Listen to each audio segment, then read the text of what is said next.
Welcome to Fundraising Leaders with Drew, where we embark upon a journey to discover the heart and soul of nonprofit fundraising and decode the strategies that lead to fundraising success. I'm your host, Drew Clancy, and I am grateful to be joined today by Aldervan Daly, the Executive Vice President of Development and Communications at Housing Plus, a New York City nonprofit organization that works to better the lives of homeless women and families by providing permanent and transitional housing. Aldervan's journey from the theater stages of Alabama to the forefront of New York City's nonprofit sector serves as a testament to the power of storytelling, authenticity, and purpose-driven leadership. Let's jump right in with Aldervan.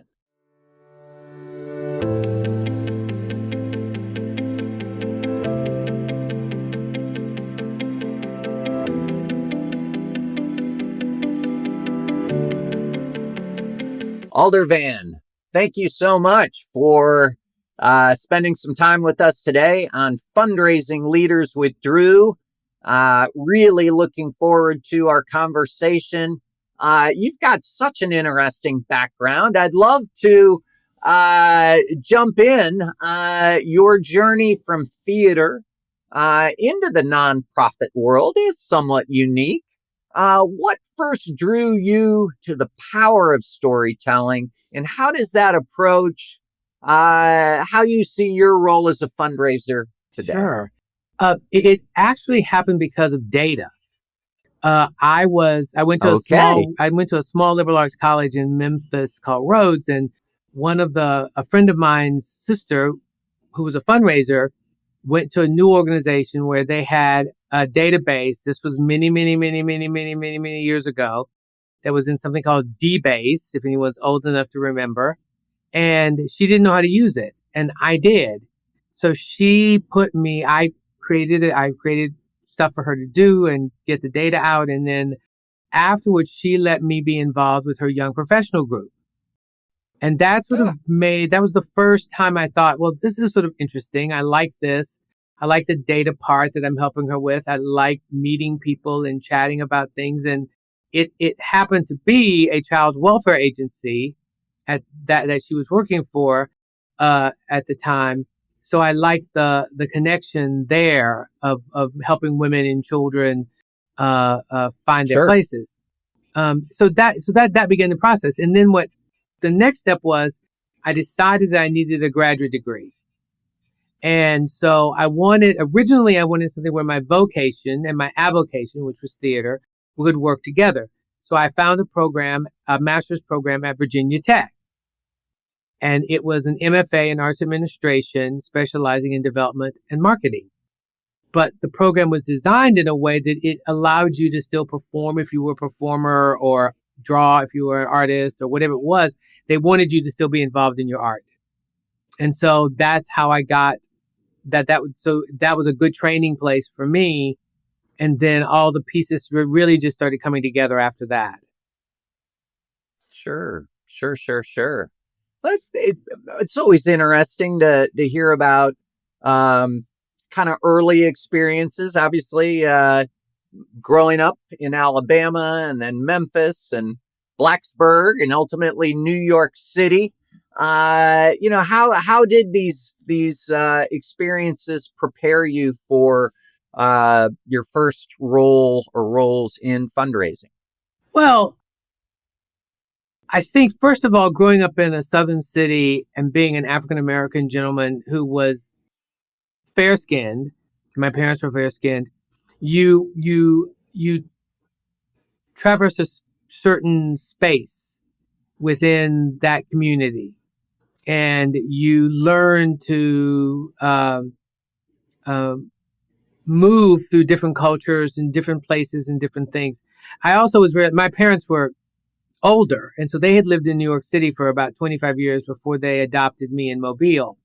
So they, I jokingly say I was the only kid at the parochial school I went to with a bagel, because, they found the one deli in Mobile, and there were things that they just refused to give up. So that sort of prepared me for working, for dealing with all kinds of people, and understanding my place in the world was not defined by the way I looked, or by my race, or by my income, or by any of those things. It was going to be defined by me.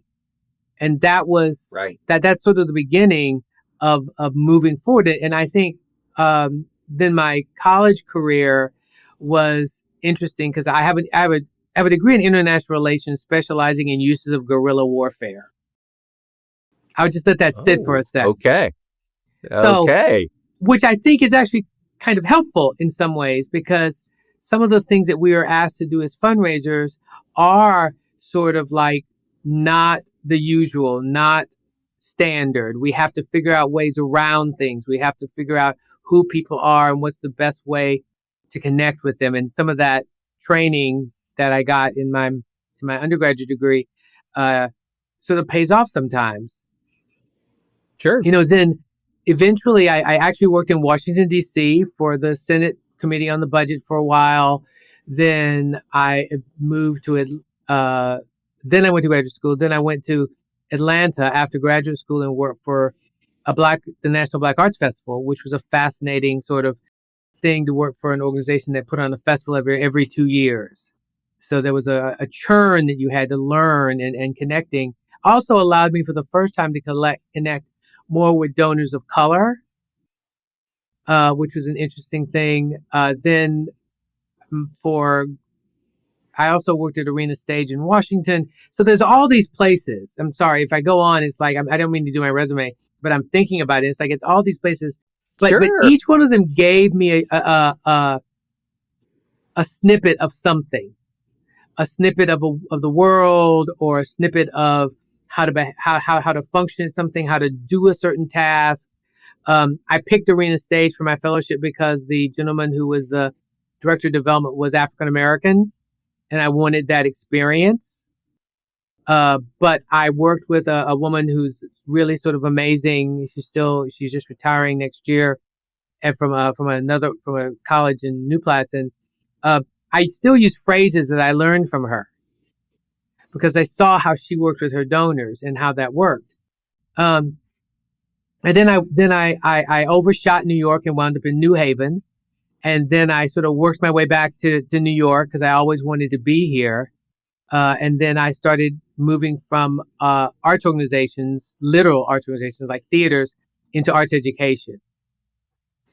And that was with an organization called Arts Connection. And then after that, when I left there, that's where I started getting really into child welfare and youth development and those pieces. And that's predominantly where my work has been for the last 20 years.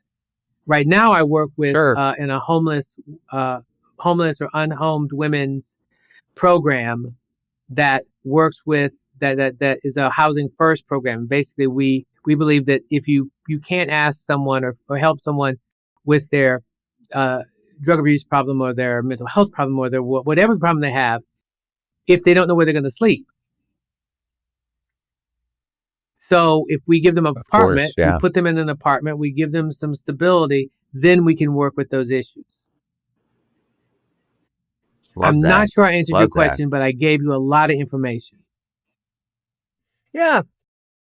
As you think back on, your time in theater, and as I understand it, you're still somewhat active in that. How do those two worlds come together, or how did your training and how has it impacted your work as a fundraiser? I think in two ways. One, the theater work is about creating a character that works in a specific situation.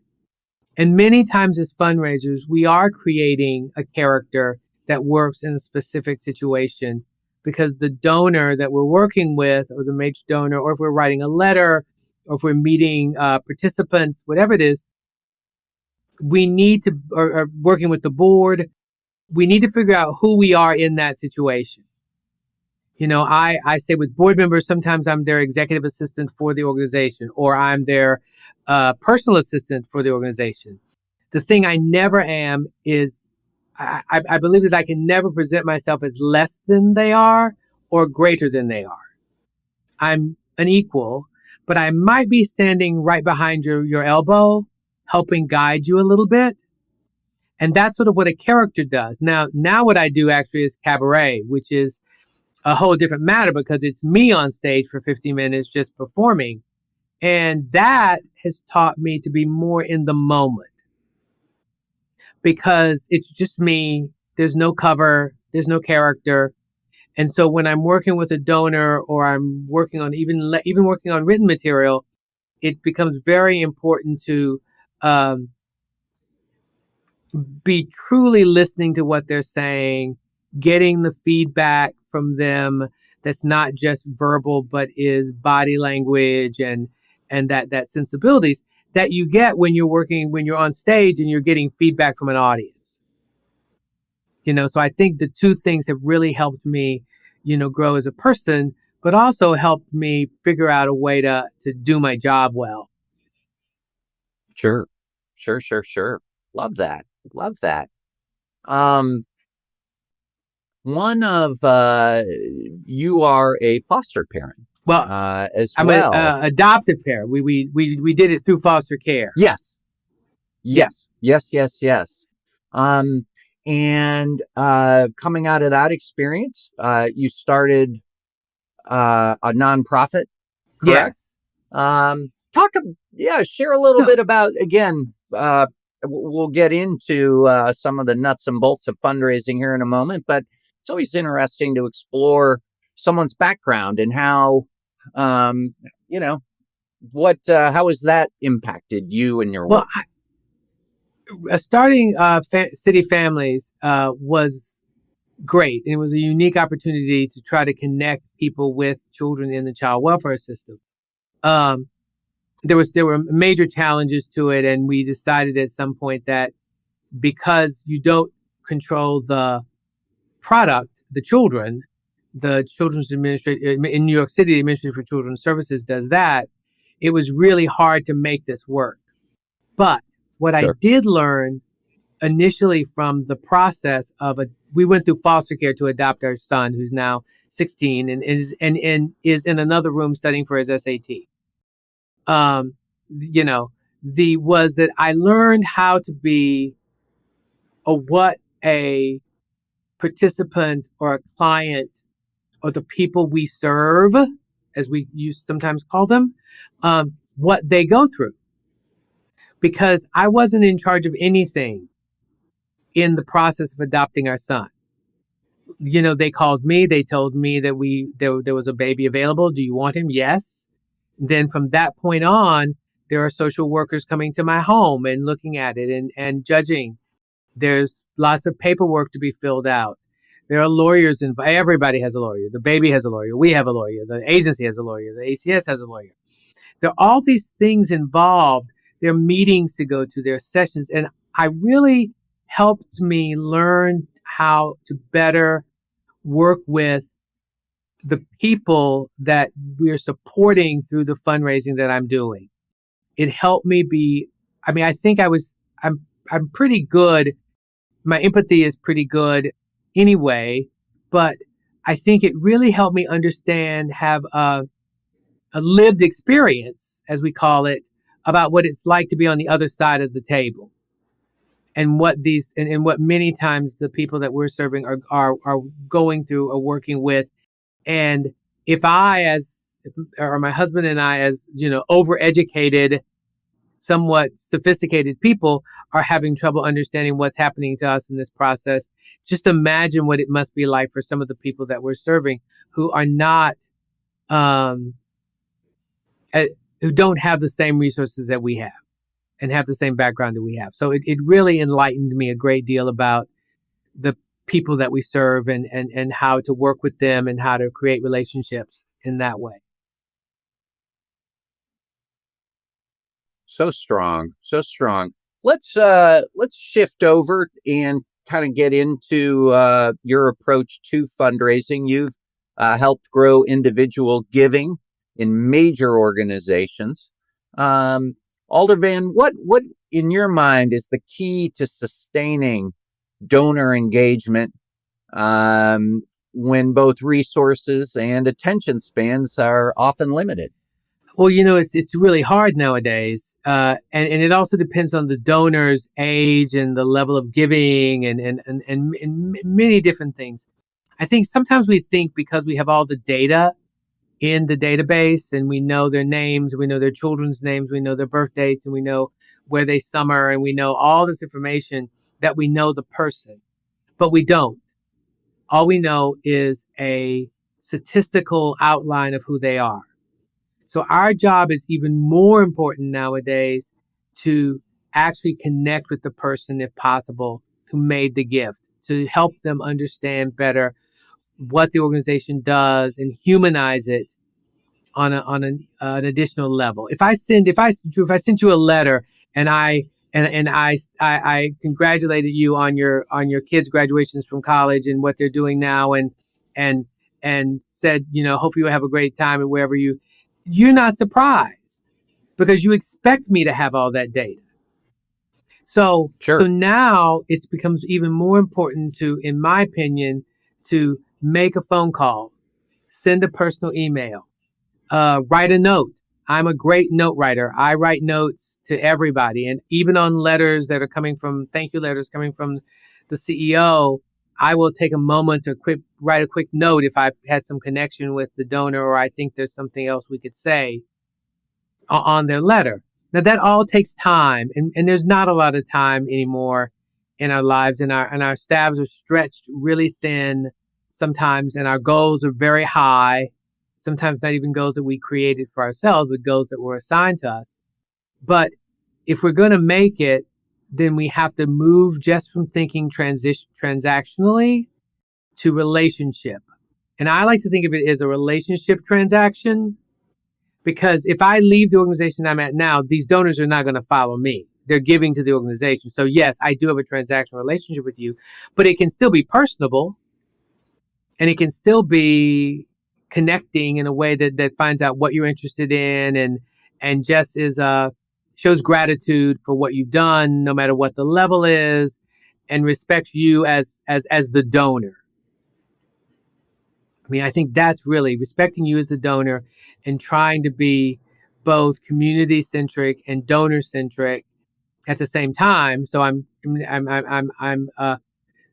coming to you where you are, whatever community you are part of, and I'm also seeing you as an individual, not just as, oh, I got $1,000 from you, and I'll write you again next year, and I'll get another $1,000, and you won't hear from me in between. So that's sort of what I do. How here. Let's talk maybe a little bit about the major gift effort and how you see that, maybe your philosophy there, how you approach building, strengthening that relationship. Talk a little bit about that. Sure. Major donors come to organizations and come to the fundraiser, the fundraiser in charge of major donors, which is at my organization. It's small, so my portfolio is the major donors and the benefit. So I try to make sure that I know as much about them as possible. I understand their giving patterns and all that sort of stuff, like we've talked about the data. But then as much I try to meet with each one individually, it's vital today to sort of have a face-to-face with someone, a coffee, a quick hello, even if it's not very long, just so they can put a face to you. This funny name of mine helps usually, because if they get Aldervan right and they see it again, sometimes they at least know, oh, I did see that person's name before. Sure. So I try to work with them where they are and understand who they are and their giving patterns and why they're giving. Because I'm not in charge of their money. They are. And I'm totally at their it's totally up to them to decide when they're going to give and how much they're going to give. And just because they gave 100 last year doesn't mean they're going to give 100 this year. But the other thing that all comes into play, back to play, is the thing we were talking about earlier about being in the moment and listening. I've had major donors who come to me and tell me things that they don't tell the CEO, or they don't tell the board member who brought them into the organization in the first place, but they don't come out and directly tell you. Well, some do. Sometimes you do get that, but mainly it'll be something subtle like, well, I've got 3 grandkids who are going off to college next year.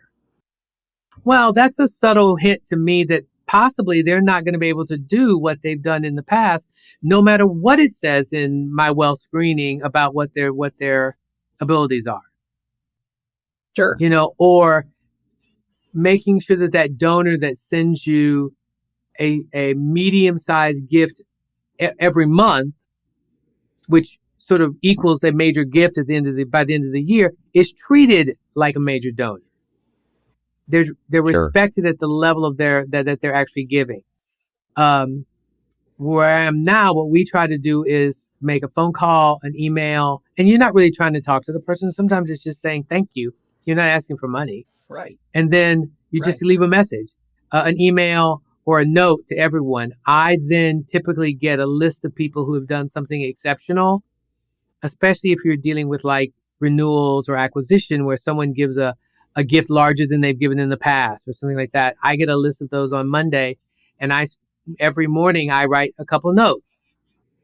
And what we found is that, and the research has shown that even millennials who people think, only want something online, they don't want an email. Yeah, there's some like that, but they're oftentimes surprised and pleased with getting something in the mail. They might still go to your website to make the donation or use the QR code on the back of whatever you sent them, but they liked getting the piece of mail. So it's interesting. And then there are donors who only give to you online, and you have to try to figure out how to make a connection back to them as well. The biggest thing with major donors also is knowing the relationship with the person. If a board member brought them in, how do you manage that relationship? Because many times and this will not be unusual to any fundraiser out there listening, he's my donor and I don't want you to contact them except when I do it. This is my donor. They should only be contacted once a year. Well, that's not taking the donor into consideration. That's taking what the board member's concern is, which sometimes can be valid, but you have to really understand you need to still meet that donor to find out whether this is really what they want or not. I've met donors that have come back to me and said, well, I only hear from you once a year. I'd be willing to do something more than that. And the reason we didn't hear from you because we weren't allowed to send them something but once a year because that's what the board member had requested. So it's really working that. I read a good article recently about how we need to stop thinking of board members as playing, this is my donor. And they know that if they bring 3 donors to the table, those 3 donors are then going to ask them to be involved with their nonprofit. So let's just stop playing that game. And once the donor is come to the organization, made a gift to the organization, then it becomes my job to get to know them, or the organization's job to get to know them. And then the board member is free to go out and find me 3 more donors, which I wouldn't mind. Hear, hear. Hear, hear. Any thoughts on planned giving? Is that, or legacy giving? Is that something that has been a focus of yours? I'm actually doing a lot of reading and research and work on planned giving right now because I'm about to roll out a planned giving program where I am now. And I think planned giving it's vital to an organization because it creates a sense of stability. It requires you to talk about your organization, write about your organization, and to present your organization as something that will be existing for a very long time. And that can be important as you're, just in your writing, because these are not gifts that you're going to get tomorrow, hopefully. These are gifts that could come 10 years, 20 years, and they're also revocable. So if you don't stay connected with the donor, if you don't keep the donor in your world, then many times they can change their mind and you don't even know it. They've also shown that planned giving, people who do a planned gift are more likely to increase their annual gift than those who don't. I think it's vital that your board all agree, as many of your board members as possible, at least do a letter of intent, say they plan on giving to the organization. How can I ask individuals outside of the board, outside of the organization, to make a planned gift when the board's not doing it? Sure. There are things like that. The other thing that's tricky now, though, are the DAFs. Because of DAFs, sure, and people don't always think about creating beneficiaries for their DAFs. I read an article a few months ago about they're called zombie DAFs, where literally there's no beneficiary listed. And so when the person passes, that money just sits there until they, the community trust or whatever it's coming through has to legally go to court to get it opened up and the money freed up. So there are some interesting things that people are doing where you work with a donor to say, well, you can make us a beneficiary of your DAF or a partial beneficiary of your DAF, in order to make sure that the work that we're doing now that you love so much continues into the future. There are little things like that. Super smart. Indeed. One area of fundraising I know that you are particularly passionate about is trauma-informed fundraising, and let's talk about that. What does that look like in practice, and how the importance of that in the climate today? Well, let me explain a little bit about what I mean by trauma-informed fundraising. Please. It's really about the fundraiser. I think that many times we are not taken care of, and we don't take as good a care of ourselves as we ought to. We have so many situations in our world where we are required to do things that are difficult emotionally, and no one thinks about as much trauma-informed work as many nonprofits do. No one thinks about how this is affecting us. So I like to think of the fundraiser as a helping professional, just like a case manager or a social worker. What we provide are resources so that you can then do the work. But that doesn't mean we are just a mechanical thing that goes out and cranks out money. So what I've been doing, working with a colleague, Lisa Timoshuk, who's a licensed mental health clinician, we've been doing articles and some in-person things where we talk to the fundraisers about what are the things that trigger you, what are the things that you have seen in your work that can trigger a traumatic event for you, that then gets repeated again, maybe at your next job or maybe the next year. And they could be simple things. I mean, some of them are not. I mean, one of my favorite examples is fundraising is the only occupation I know of, or the only place in the world where someone would tell you that no means maybe. No does not mean maybe.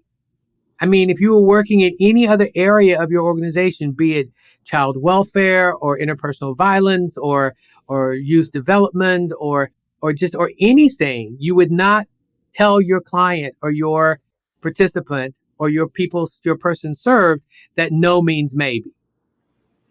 But that's what we're told from a very early stage in our career. So what we talk about is that no does not mean maybe. No means no. And it doesn't mean you've done anything wrong. It doesn't mean you got their child's birthday date wrong, and so that's why they didn't give you the gift or whatever it is that you're thinking. It may just mean that the donor is not prepared at this moment to give you a gift. You may need to sit them to the side. You may be able to come back to them at some point, but you have to learn to accept that no means maybe.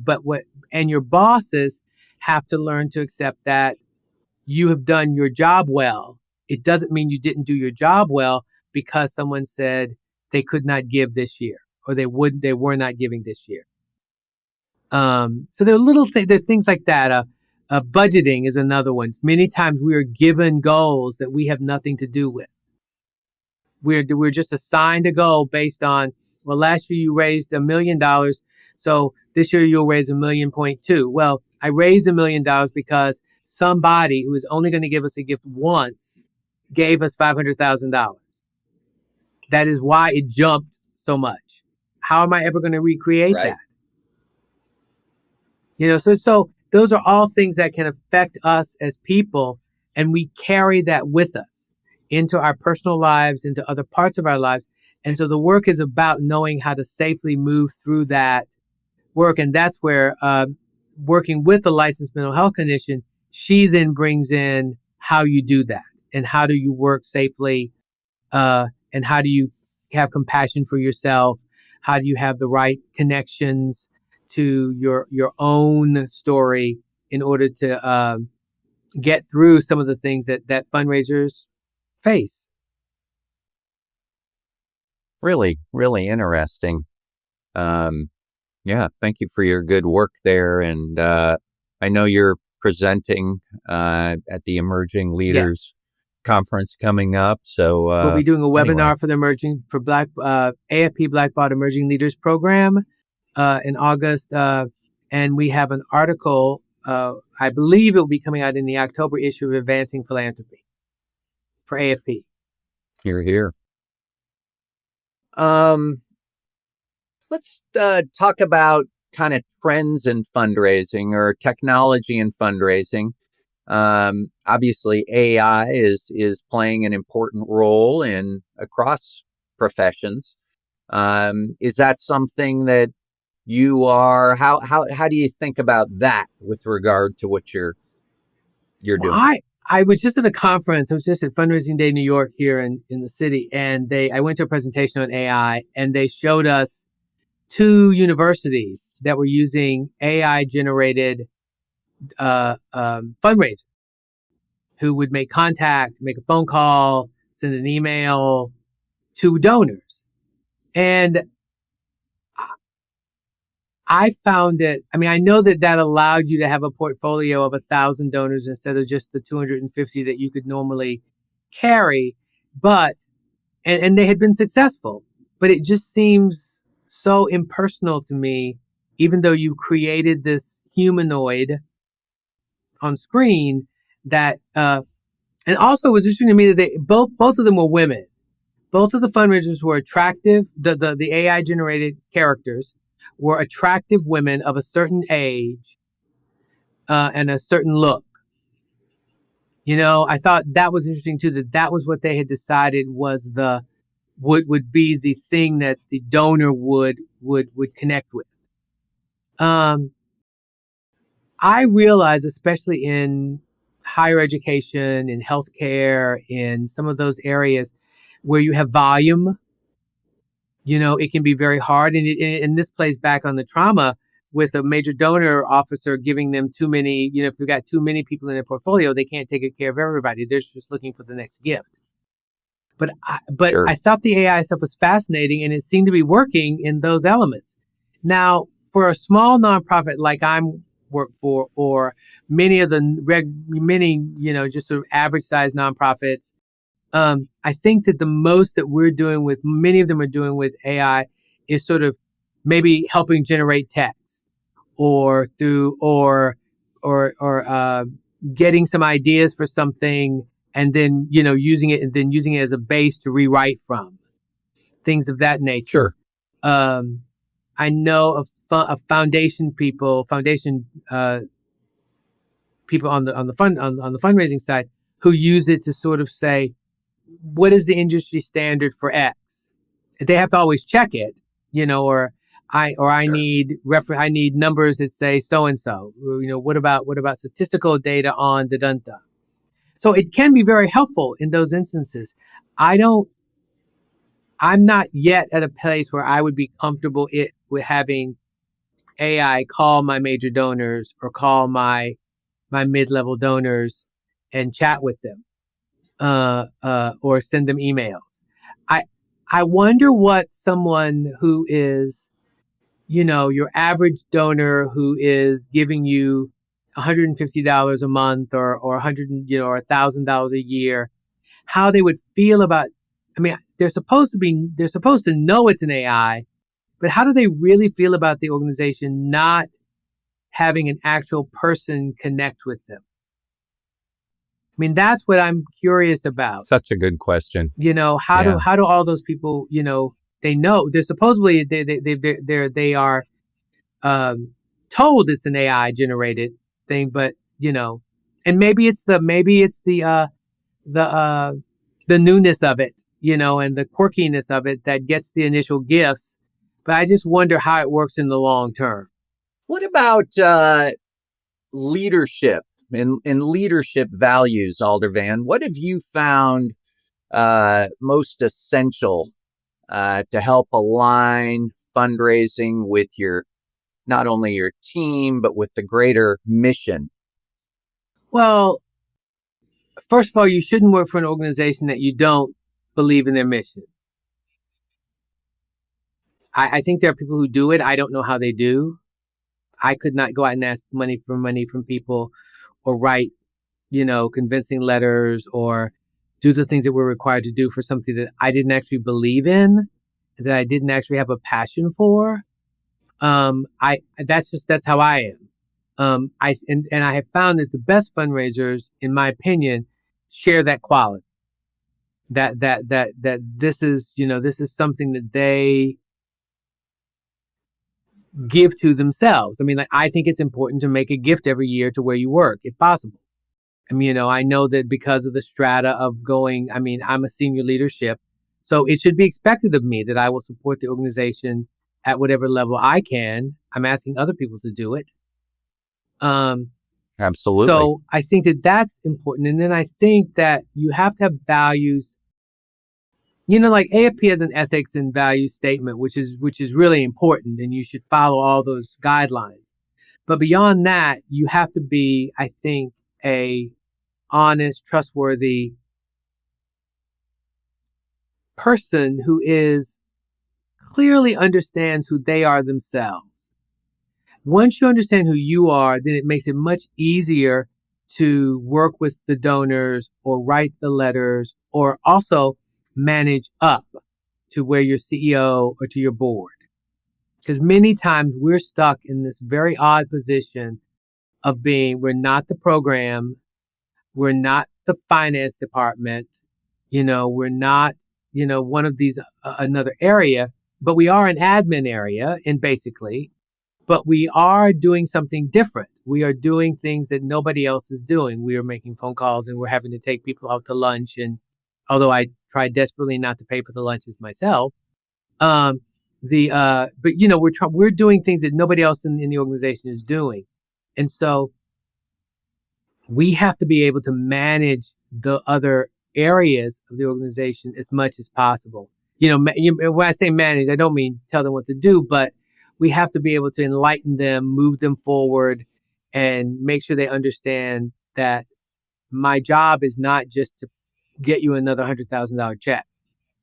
It's much more than that, because that one check doesn't mean a lot if the donor is not happy when it's finished, or we're not doing what the donor said. I mean, if it's a restricted gift and they've asked for something specific, if it's a foundation or even an individual, we have to fulfill that. We can't come back to them 6 months from now and say, oh, well, we didn't kind of get to it. I mean, because the other problem is no one from programs, no one from finance, and typically not the CEO or the ED will be the one that has to call the donor and say, we didn't do it.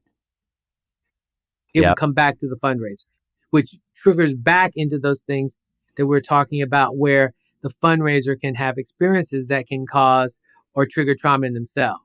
I mean, I did not do the work. I followed up. I asked about it. I reminded you 227 times. I have an email trail showing that I did, but it didn't happen. But it still comes back to me because I have the relationship to say, this didn't happen. We're sorry. And if you will give us more time, we would certainly like to do it, because the donor at that point could ask for their money back. Sure. And that can sometimes, I've had to go to finance or go to programs and say, you realize if we don't do X, then we can, we won't get the second gift or the second part, or they could ask for the first part back again. And we would have a bad reputation with that particular funder. Sure. Working with in human services currently, and in several of your prior roles, working with marginalized communities, what are some of the pitfalls that you try to avoid when telling stories through fundraising? Well, there are a couple. I have a couple of golden rules. One is no savior complexes. I'm sorry. If you've got a savior complex, then we have a problem, because that's just not going to work for me personally. We do the work. Yeah, tell me more. We do the work so we can help people, and we have to believe in it. But it's not because, oh, I'm coming in and look how wonderful I am, and I'm gonna save this person. That's what I mean by, Right. that's what, and you can wind up with people who have that, that sort of complex. The other thing is, and some of these come from, I think, being a person of color. As a person of color, I do not parade the hardships or the traumas or the things that have happened to people that we work with. I try not to trade on them. I mean, I can tell their stories in a positive way, because really the goal is to tell about what the organization has done with this person, not to spend 3 paragraphs talking about the domestic violence in their lives, or how they wound up with PSTD as a female veteran, or what happened to them in foster care. That's not the issue. The issue is, what did we do? And I don't like the idea of, especially at a benefit or a gala where the audience does not look typically like the people that are being served, to have people come up and tell their sad stories. I think that's just inappropriate. Yeah. So those are some of the things I do. But what I find is there are great ways to tell people's stories in very positive ways. And also, love that. All the person has to say is, I spent 13 years in the foster care system, and now because your mind will fill in the blank on what those years in the foster care system were like. Whether they were good or bad for the actual person, you're going to come up with your own narrative. And then you're going to see how well they're doing now. And it could make it even better than if they had told their story. There's just no need for that, in my opinion. Sure. Compelling. Yeah. Aldervan, why don't we'll wrap up with this question. If you could go back in time and offer yourself one piece of advice at the start of your nonprofit career, your fundraising career, what would it be? That's hard. I think, all in all, I'm pretty pleased with the arc of my fundraising career.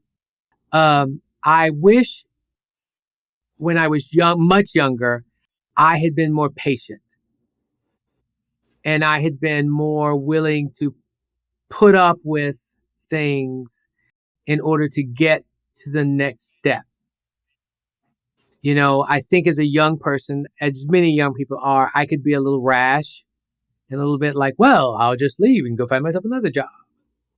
And I think that there's some things that I could have stayed at that would have been helpful, and would have also shortened my learning curve in other places. Yeah. So if I could tell him to do something, I would say, just chill out. Just chill. Just suck it up. And I don't mean about the donor. Usually it's working with the organization, your colleagues, your bosses, you're just suck it up a little bit and see how this is going to turn out, and go from there. I certainly would not tell him to stay in one place as far as location is concerned. I think for me, getting to New York was the ultimate goal and the right thing to do. And my life, my personal life, as well as my fundraising life, sort of fell into place once I got here. I remember I was living in New Haven when I got my first job in New York City. So I had to commute backwards for a while. So I found an apartment I could afford in Brooklyn. And I remember getting off the train at Grand Central Station and coming out on to Vanderbilt and then hitting Madison and hitting a stride, walking in stride with the rest of the crowd that was heading out and realizing that this was right. I was in the right place and I was going to be and I would be able to do good things here, that there was nothing to be afraid of. Just, keep moving forward. Love that. Great note to end on. Thank you again for sharing your wisdom, your experience, and it's been a great conversation. Great. Thank you. I can't wait to see what it looks like when it's finished.